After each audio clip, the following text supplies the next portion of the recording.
Winter is coming, and with that, parking bans in many cities and towns.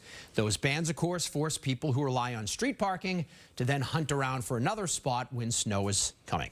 And as WBZ Samantha Chaney tells us, after 2 winters with barely any snowfall at all, Watertown residents are now calling for a change in their community.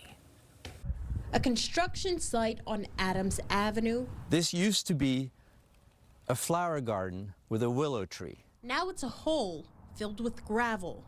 What's going to happen to this hole is it's going to become black tar pavement for 6 cars.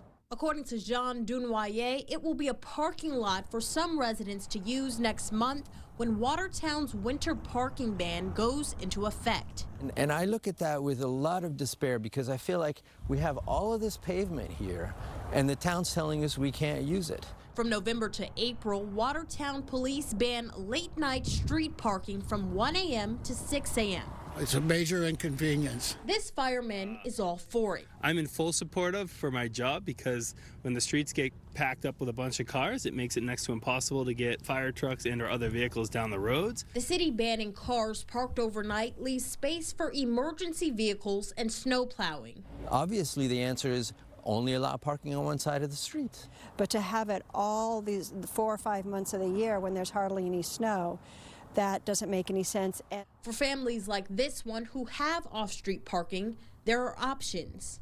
But for people who don't have access to driveways and garages outside of their homes, the city's created a list of places that you can temporarily park your car, like here outside of the public library. You have to be out of the spot by 7 o'clock in the morning. 800 Watertown residents have signed a petition to the city council asking to end the overnight ban. If you have to walk a mile or 2 to get to your car, what's the point of having a car? Today, the city manager of Watertown confirmed that petition has been received. He told me, quote, under the rules of the city charter, the council will need to hold that hearing within 3 months. And when that happens, we need every citizen in this town to step up and let your concerns be heard. In Watertown, Samantha Chaney, WBZ News.